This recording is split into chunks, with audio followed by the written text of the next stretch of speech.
This episode is sponsored by Friskies, who would like to tell your cats hi. Now, if that didn't get your cat's attention, there is one thing that always does the trick. Just pour some Friskies crunchy food in the bowl and you'll hear those paws come running. Works every time. With so many Friskies choices, you can always bring your cats running from their secret napping spots. There's always more to explore. See for yourself at friskies.com or visit your local store. This episode is brought to you by Nespresso and Samra Origins by the Weekend Coffee Collection. Introducing Samra Origins. My collaboration with Nespresso is a connection to my roots, to my mother, Samra. Coffee that hits the right notes. It transports you. Crafted with unique notes and bold, soaring flavors. Experience a taste that moves you. Nespresso and Samra Origins. Discover more at Nespresso.com. Said, I have one small favor. My bald head is showing twice. Can you cut it out? Right? That's what the email says, right? You need to cut the legs of that waitress because they're not pretty. This is the plaintiff, Ella. She says she's a model and videographer on the side, and she was hired by the defendants to create a promotional video for their kosher restaurant called Jezebel. She created a masterpiece for them, but they kept changing their mind about what they wanted and demanded she re-edit the piece numerous times. She tried to please the defendants, recut the video, but they were never satisfied, and now refused to pay her for all her hard work. She's suing the double-crossing restaurateur for $4,000, the amount she's owed.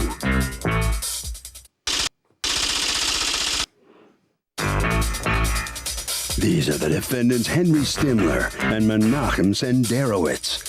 Henry says the plaintiff shot a video for their restaurant, and when she showed it to them, it was nothing like what they discussed it would be. The thing was far too racy and sexy and didn't focus enough on the food. The plaintiff's a very attractive woman, and he's sure people usually bow down to her, but this is business, and she didn't deliver what she promised, so they owe nothing. They're accused of letting a lovely lady down.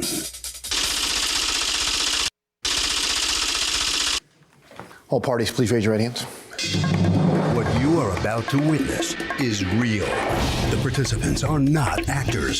They are actual litigants with a case pending in civil court. Both parties have agreed to drop their claims and have their cases settled here before Judge Marilyn Millian in our forum, the People's Court. Be seated. Come to order, please.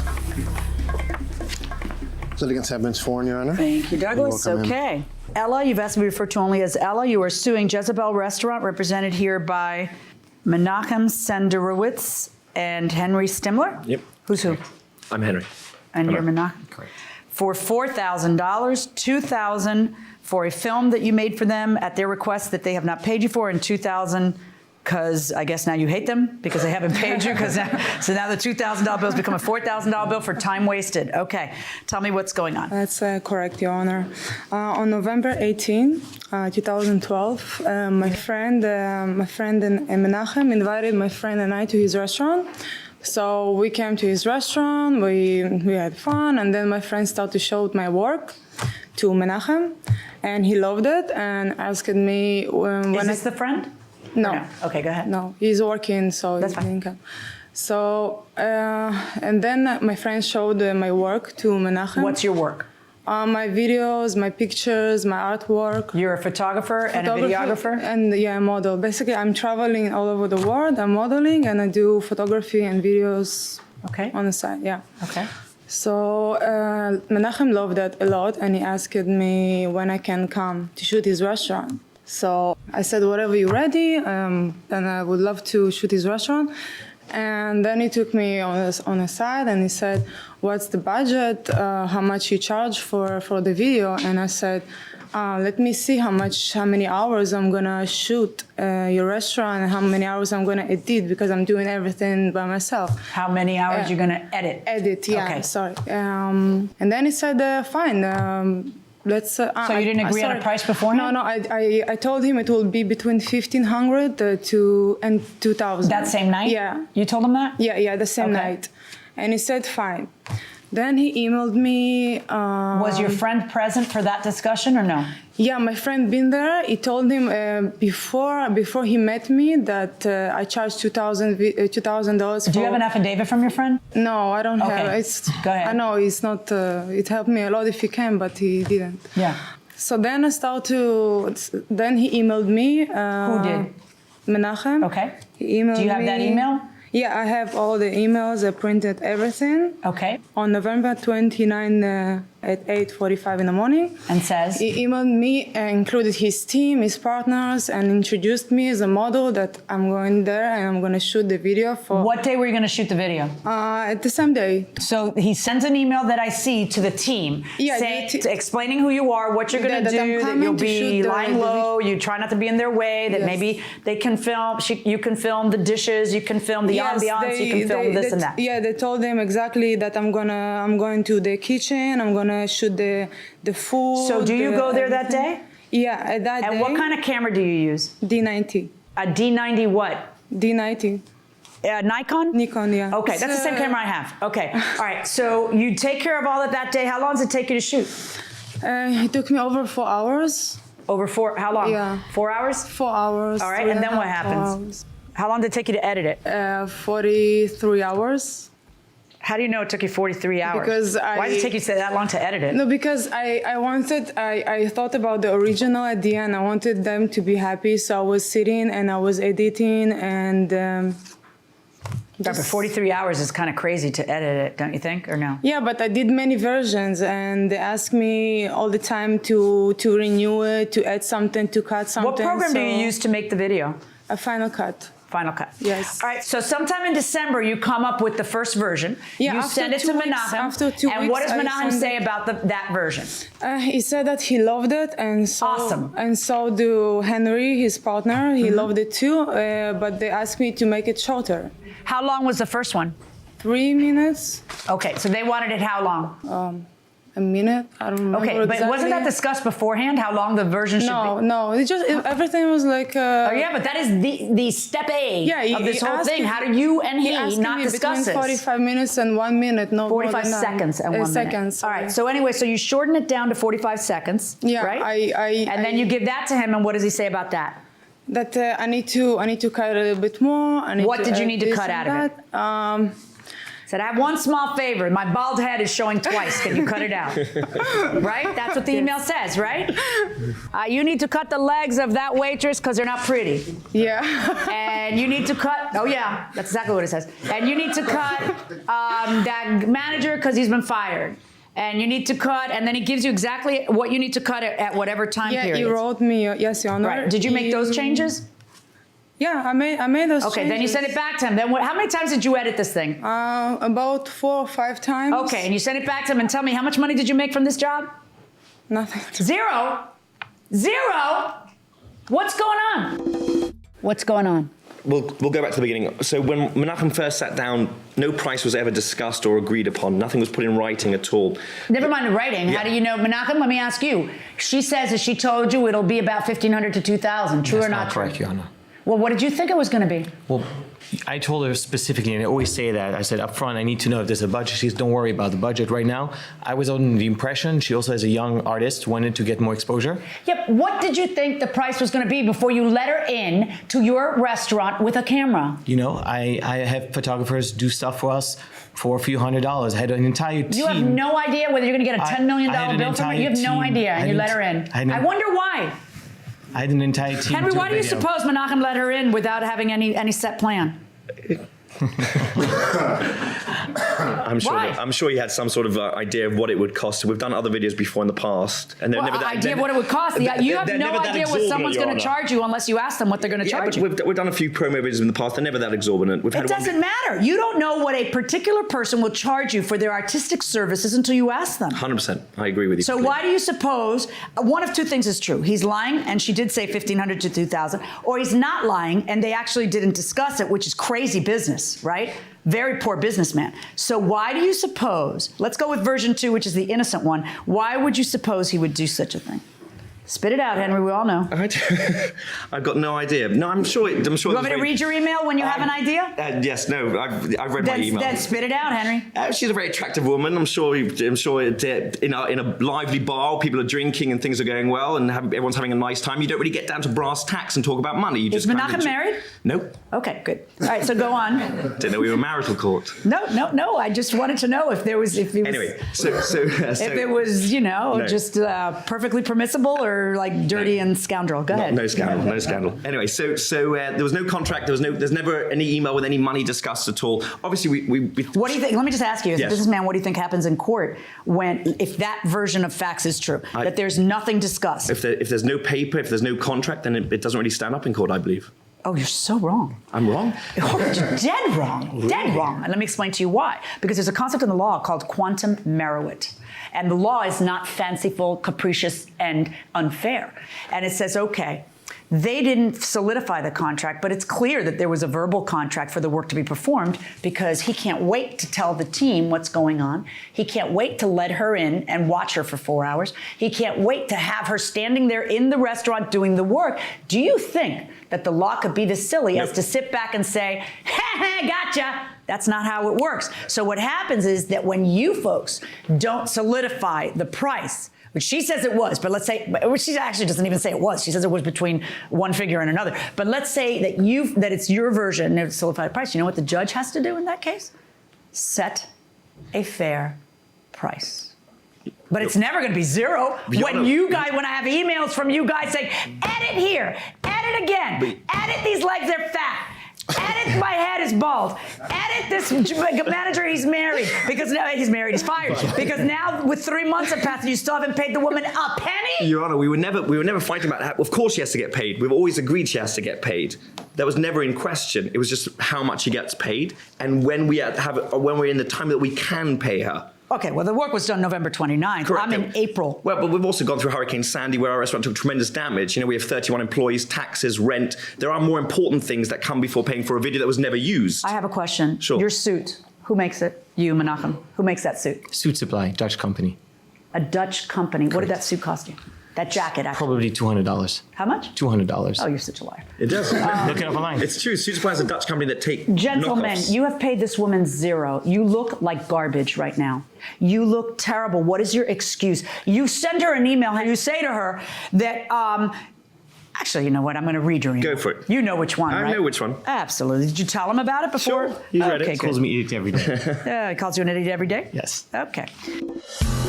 Welcome back to the People's Court. Harvey Levin here. So, does this guy have a duty to pay her at least what he says she deserves? Yeah, he does. Even if there's a dispute as to the whole thing? Yeah, because he promised it to her already, so he should pay her. But the amount promised is in dispute. That's the thing. Yeah, but she did the work and she deserves to be paid for that. So, the question is, if there's a dispute, what does he do? He has to pay her what he says, and then they fight over the difference later? Yes, he has to pay her something. If they were in agreement that he would be paying anything, he has to pay. At least what he says. At least what he said. Got your point. Going inside the courtroom. So she explains how, you need to pay me something. You need to pay me something. Sure. I've worked on this. I've edited this. I've done this. I've spent 42 hours. I gave you a special price. What are you doing? Blah, blah, blah, blah, blah, blah. And when she says to you, I was told by Menachem I would be paid for my services after I finished a video and edited. Menachem approved it. What are you doing? I've got it right here. And I got it too. Hi, Ella. Menachem is an idiot. I'm sorry, but honestly, we just don't have $1,000 for the video. What was the first bill she sent you, 1,000 or 2,000? 2,000. The first bill was 2,000. 2,000. Okay. I love it. I think it's great, but as well, it won't work for the path we have decided we must take to survive. But what can we do here? Let's suggest something that works for both of us, because you're trying to be a decent fellow here and avoid court. And she says, hi, thanks for getting back to me. What I feel would work for me would be $600. And that's more than fair. I worked on the video for more than 2 weeks, and I'm happy to work with you again in the future. That had to be just fluff, because if you would work with them in the future again, I don't know what you're thinking.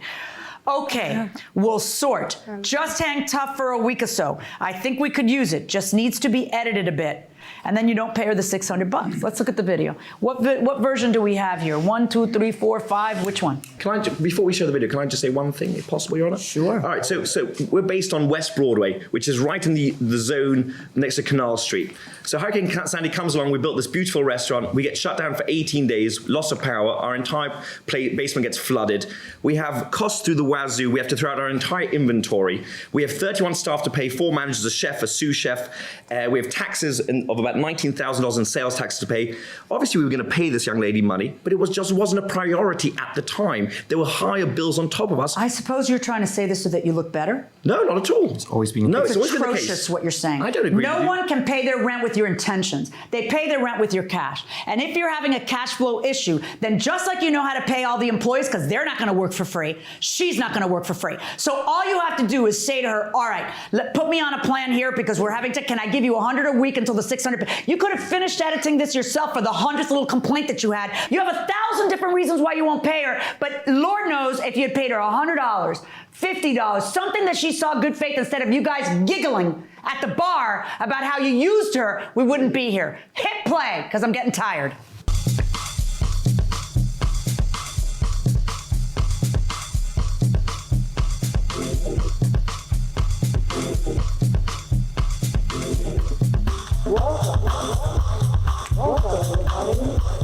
Is that you? Yeah. Like I said, I'm putting. Okay. And when you said one time in your email that we've decided to take a different direction, had you first opened this place, naming it Jezebel, which is a naughty girl, with the idea that it would be more of a bar type place, and now you had to switch gears and make it more family? And I think we wanted to kind of tone down the sexiness of the place. That seemed to scare off a lot of people. It was very glitzy and glamorous, and we wanted to tone it down and focus more on the food rather than the glamour side. But that's clearly not something that you wanted to do then. At this time in November, you were still thinking the original business plan was going to work. It's not her fault your business plan didn't work. Can I see the original email where you send them the original invoice? Why are you suing for $4,000 now instead of the $2,000 that you had asked for? I mean, I just get so mad and it takes so long, like 5 months and emails and taxes, and I lose some jobs and all this pressure. But Okay. I'm not like. I find in your favor in the amount of the $2,000. That's my judgment. Pay the lady, gentlemen. Thank you so much, Thank you. Your Honor. Well, the judge doesn't give for time wasted, but definitely makes you pay for the production costs of this film. What's your reaction to this verdict? I think it's okay. I think it makes sense. You know, she works. Well, if it makes sense, what are you in here fighting against it for? Why didn't you just We pay didn't have a her? contract. We thought without a contract, it wasn't binding. Come on. That's somebody who tried to take advantage of somebody, sounds like to me. I don't think so. No? Oh, we have no contract, so we don't have to pay you. We no problem. never Whose said we problem? wouldn't pay anything. We do just about the amount we were fighting about and about the timing of when we should pay. We did when we were back on our feet after Hurricane Sandy. Okay. Well, good luck with everything. Thank you very much. Hugh Grant plays you in the movie. Thank you. All right, head right down this way.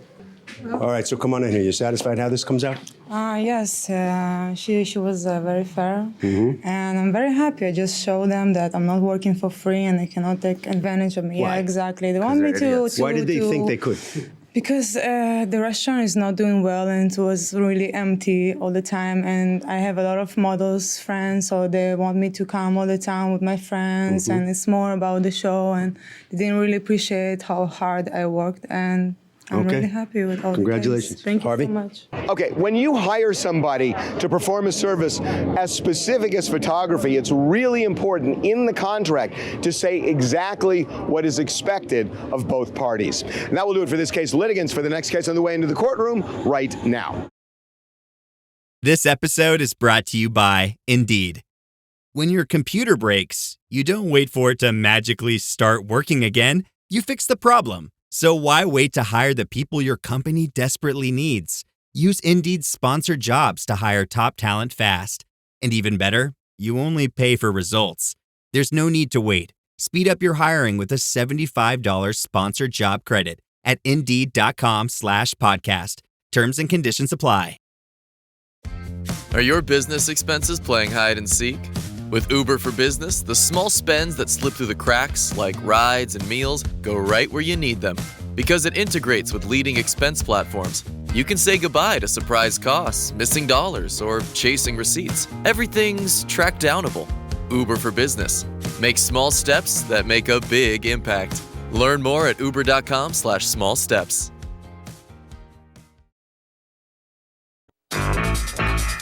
These are the plaintiffs, Ian Green and Regina Schroeder. Ian says he rented a room in the defendant's vacation unit on Fire Island, New York. And when they checked into the room, it reeked of smoke. The defendant then confessed there'd been a bachelor party in the unit the night before they arrived. Regina has multiple sclerosis, can't be subjected to pollutants like smoke. And since the defendant refuses to refund their money, they're suing for the $550 they're owed.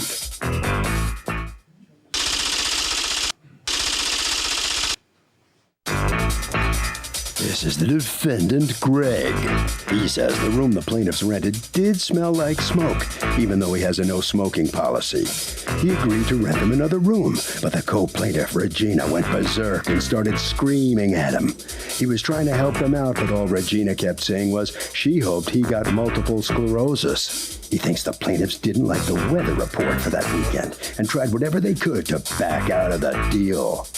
He's accused of stinking up the joint.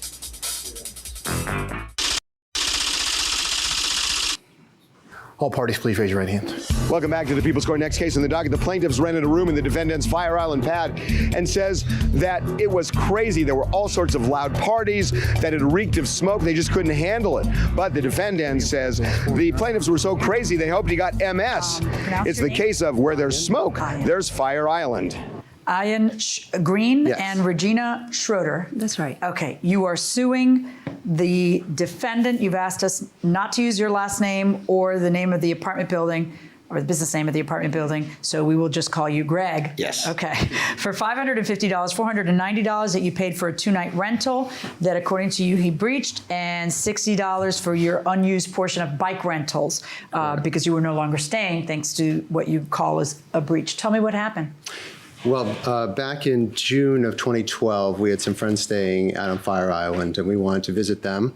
We looked on the internet and found the defendant's hotel, and we called and we spoke to the defendant. We wanted to make sure that he had Wi-Fi available because it was midweek and I needed it for business and work, and that we wanted a no smoking room.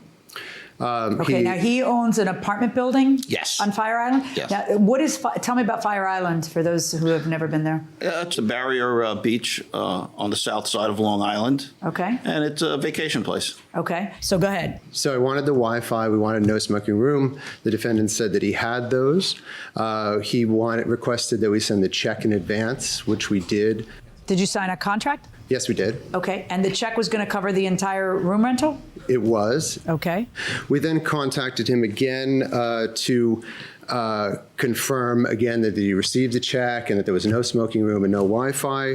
Not no Wi-Fi, Wi-Fi. And there was Wi-Fi. Right. Which he said there was. So that was 5 days before we arrived.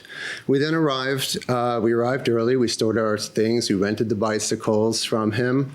And then we found out, he told us that there was no Wi-Fi available. Let me see the contract. I just have the first page of it. No, I want the whole contract. Who has the I whole have contract? the entire contract, including the bicycle rental Why would you agreement. just bring me the one page of a contract? Is there stuff that hurts you on the page you didn't get No, me? we actually just couldn't find it, Your Honor. You couldn't find the page that has signatures? Correct. Right, okay. Wow, I would never sign something that said this reservation and booking can be canceled at any time and for any reason by the owner. That's not what our case is about, but I would never sign that. You cross that out, put your initials and tell them there's no deal like that. That's silly. This is what? This is the bike rental agreement? The last page is yes. You get to the funny part? Yes, I did.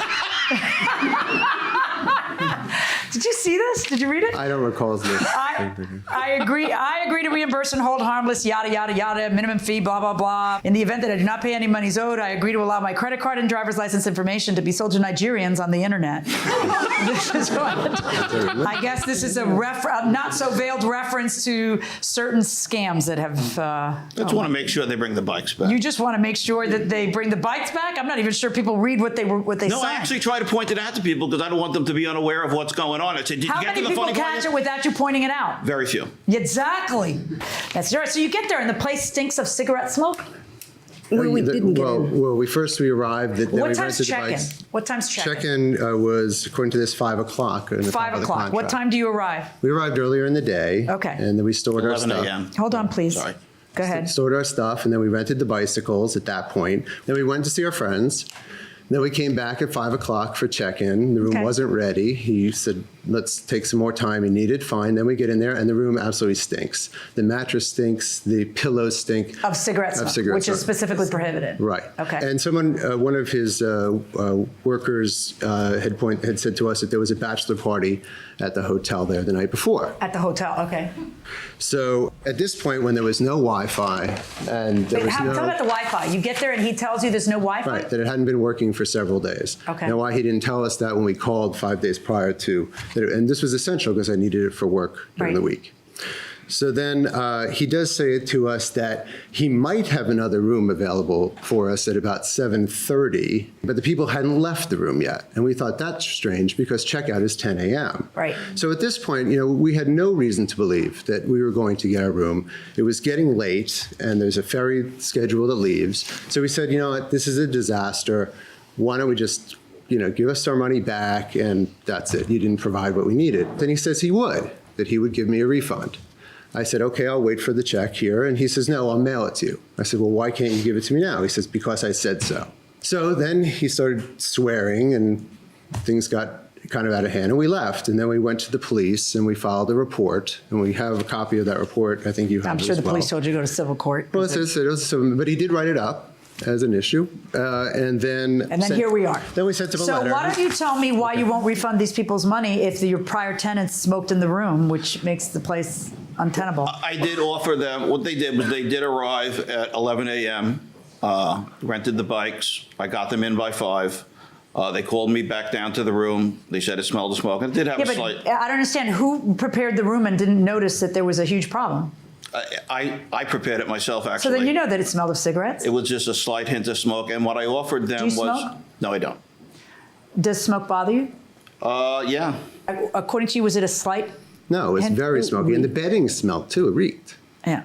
I wouldn't stay there. So you agree that it smelled slightly of smoke, and then what was going to be the solution? I offered to upgrade them to a much larger 2-bedroom unit at no extra cost. The people had already left. It was 5 p.m. According to them, these people hadn't left yet. No, they were gone. Okay. So then why do I have a problem?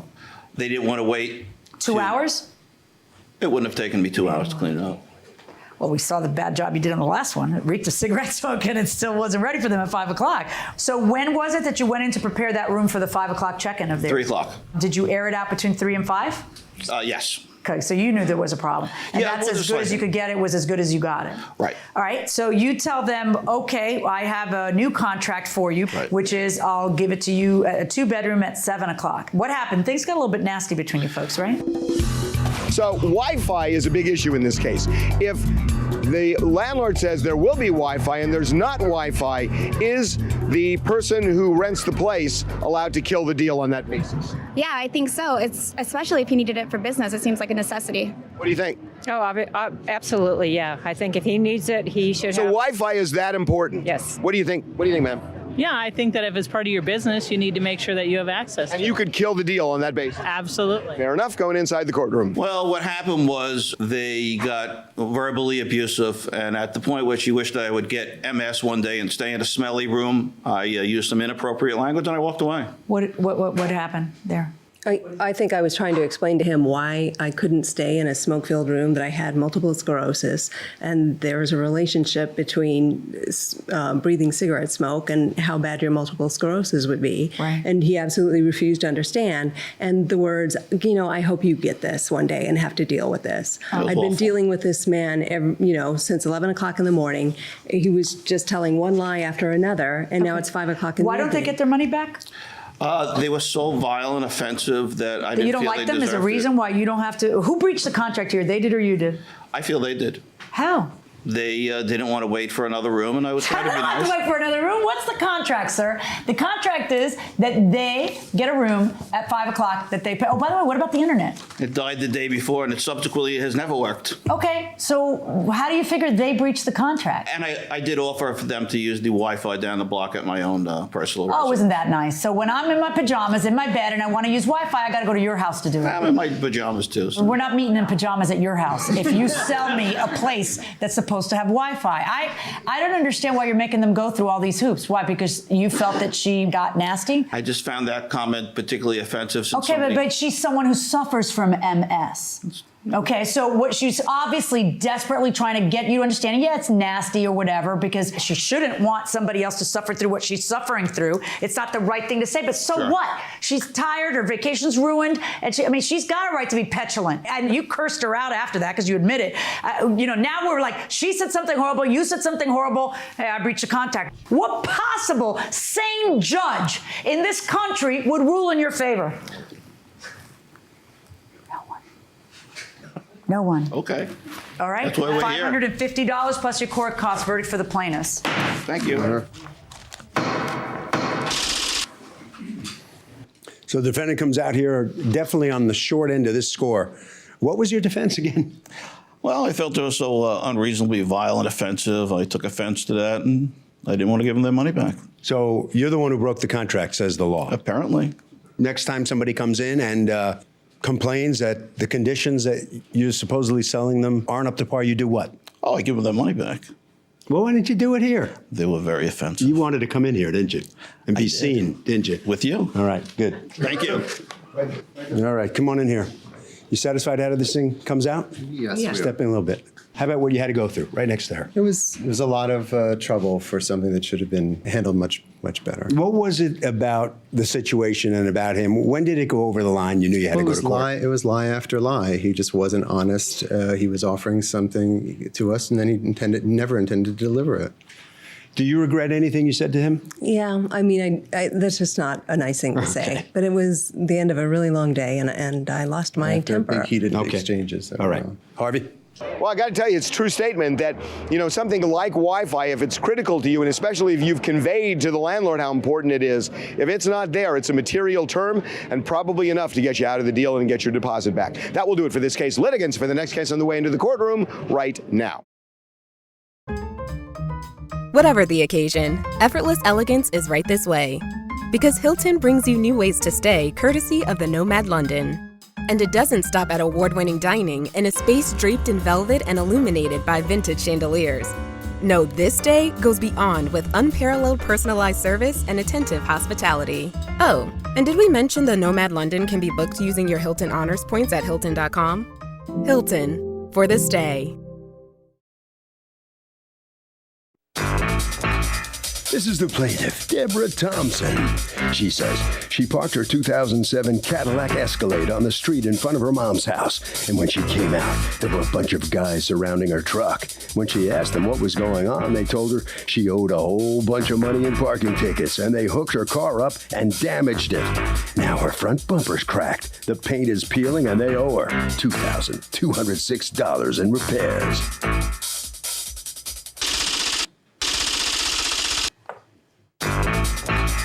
This is the defendant, Rafael Lopez.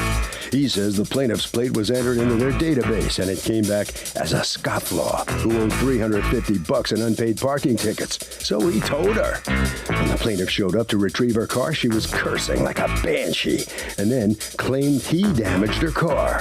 He didn't put a scratch on the thing and has the evidence to prove it. He's accused of getting an Escalade owner excited.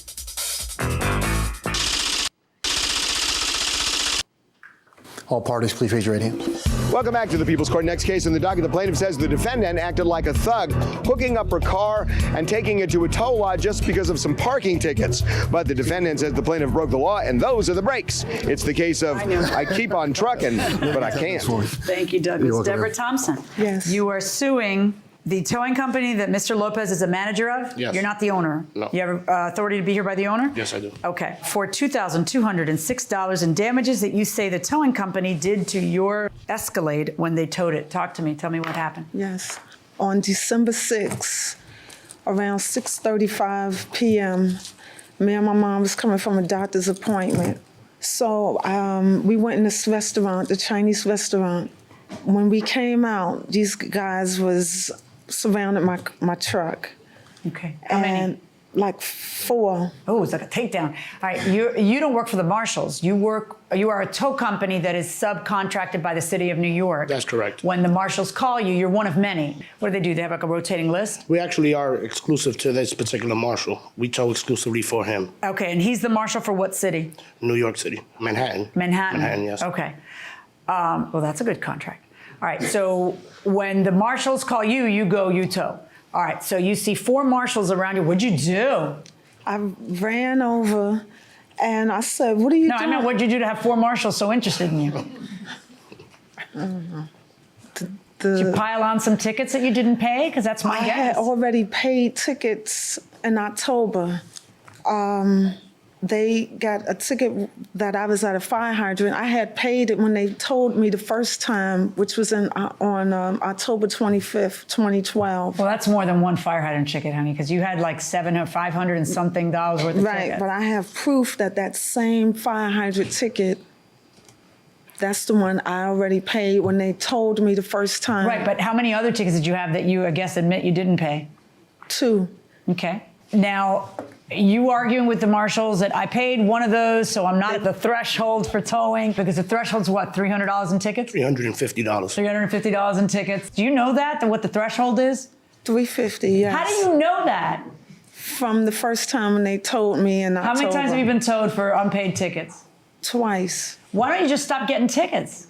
I have. I mean, I'd say, why don't you pay your tickets? But apparently that's a problem for you, so why don't you just stop getting them? I have. Like, don't park at a fire hydrant. What are the other tickets for? A meter. Oh, so pay enough money in the meter. Pay attention to the time. Dude. Okay. Yeah, these are problems. All right, so now they say, don't tell it to us, tell it to the judge. They go ahead and they tow your car. Yes. When you get to the tow yard, well, you can't get to the tow yard. You first have to go to the marshal's office and pay what they tell you. Right, and the car's out there too, in the yard. In the marshal's yard? Yes. Okay, so what happens? I paid it. How much? $737. Oh my goodness! It becomes so much more when you actually have to pay for towing and everything else. It kind of makes you want to pay your tickets now. In retrospect, well, not you, because this has happened twice to you. So you still don't learn after 2 times that if you stay on top of it, it's manageable. But if you don't stay on top of it, it becomes double the problem. All right. Why don't you just show them proof that you paid that hydrant ticket? They wouldn't let me in the car. Okay, no, but I mean afterwards, did you show proof that you paid the hydrant ticket? Did you ever go to a judge or go to the marshals with proof that you paid it or anything else? No, I didn't. No, you filed this lawsuit. Yes. And in this lawsuit, you're asking for $2,206 because what, according to you? My bumper is cracked, I got missing paint, and my windshield was cracked. And that happened in the tow? Yes. That wasn't there already? No. I take care of my car, even though... What's your defense? So, is it fair to have these spotters going around lunging on people when they break a little law? I believe that it is right for them to do that. Why? Because, if they're breaking the law, then I think that they're just taking their chances. So when you break the law, it's fair game, period. I believe so, yes. Fair enough, going inside the courtroom. Well, we seize vehicles, as you said, once they reach a $350 limit. We take a report. When the marshal arrives at the scene, he takes what's called a condition report. What of does the the vehicle. marshal do? Like it's a bunch of guys who just ride around and run people's tags? We get spotters out in the street. They spot the cars. You're spotters or marshals? My employees are spotters. They spot the cars and then they dispatch the location to the marshal. Right. They show up with the truck. Do the marshals actually troll around looking for? Yes, they have to be there because the marshal has to execute the So you kind of help them out, and then because that's money in your pocket, and then so the marshals come out. They come out. They give us a judgment, the court order, and we seize the vehicle. But prior to taking the vehicle, we do what's called a condition report, which I have here. Who does a condition report? You or the marshal? The marshal himself. The marshal does. Yeah, the marshal vehicle. Let me see. How many marshals are there? They're just regular employees. One's a driver. The other guy is one of the gentlemen counts money in the vehicle. Because there's only one marshal at the time of seizure. This is the condition report of the car prior to towing.